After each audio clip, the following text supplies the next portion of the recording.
On appelle ça la réduflation, le fait de réduire légèrement le format ou la quantité d'un produit tout en continuant de le vendre au même prix. Une pratique de plus en plus courante. Oui, la lessive, les choses comme ça, je trouve que les bouteilles sont moins remplies ou ça se joue pas à grand-chose.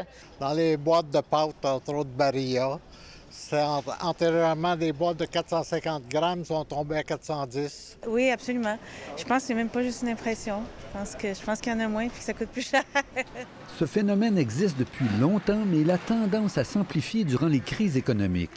La raison pour laquelle les fabricants font ça, c'est qu'on, comme consommateur, on est souvent plus sensible au prix qu'à la quantité. Des exemples de diminution du format sans changement de prix, les pâtes alimentaires, le yogourt, les grignotines, de la tartinade aux noisettes et un classique, le jus d'orange. Certains formats de crème glacée ont également été tellement réduits qu'ils sont maintenant taxés. Lorsqu'on diminue la quantité, dans certains cas, on va tomber dans le format collation, entre guillemets, donc ce qui fait en sorte qu'un produit qui auparavant n'était pas taxable devient taxable. Combien de produits sont affectés par ce phénomène qui est parfaitement légal? Personne ne le sait, sauf Statistique Canada, qui, pour mesurer l'inflation, compile les noms des marques et produits touchés par la réduflation, mais tout en précisant qu'il s'agit d'une information confidentielle. Moi, je pense que ce qui devrait changer, c'est la transparence. Si les entreprises font de la réduflation, bien, ils devraient le dire. Et on a commencé à le voir, là. Ça fait quelques années, là, c'est quelque chose de nouveau. Mais pour le consommateur, observer et comparer le prix des produits par gramme ou millilitre reste la meilleure façon de savoir exactement ce qui se retrouve dans son panier d'épicerie. C'est insidieux, je veux dire, on s'en rend pas vraiment compte. On voit tous que la facture d'épicerie augmente. Ici Normand Grondin, Radio-Canada, Montréal.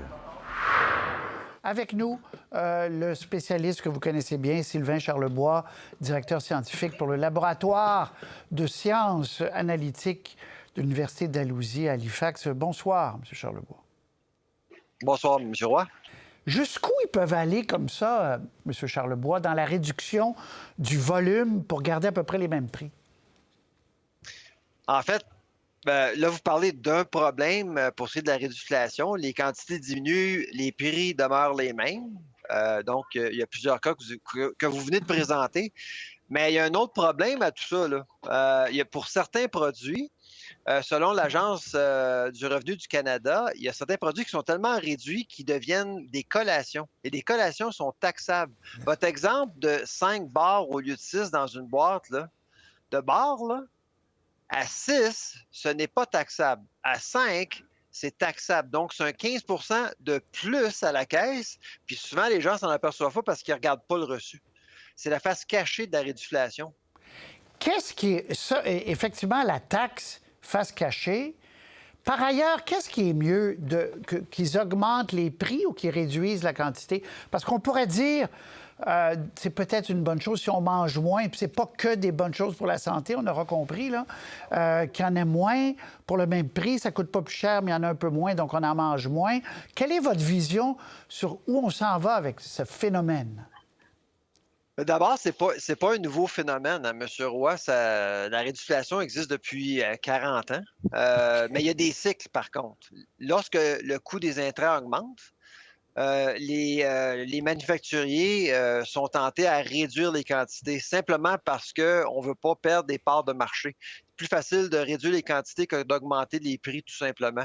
On l'a vécu en 2008, lorsque les denrées avaient augmenté en coût. Là, vraiment, il y avait eu une explosion. Ça a été la même chose en 2022. C'est pour ça qu'on en parle davantage ces temps-ci, parce qu'on voit vraiment qu'il y a plusieurs catégories qui ont été affectées. Même dans le frais, là, on voit que certains contenants qui ont été réduits, dont les fraises du Québec, là, on en a parlé plus tôt là, au printemps. Alors, on voit vraiment que la réduction, c'est une stratégie qui prend de l'ampleur. Ben oui, les fraises, un bon exemple. C'est tout petit. Puis le prix... donc, mais quand vous dites c'est cyclique, est-ce qu'on remet de la quantité à un moment donné?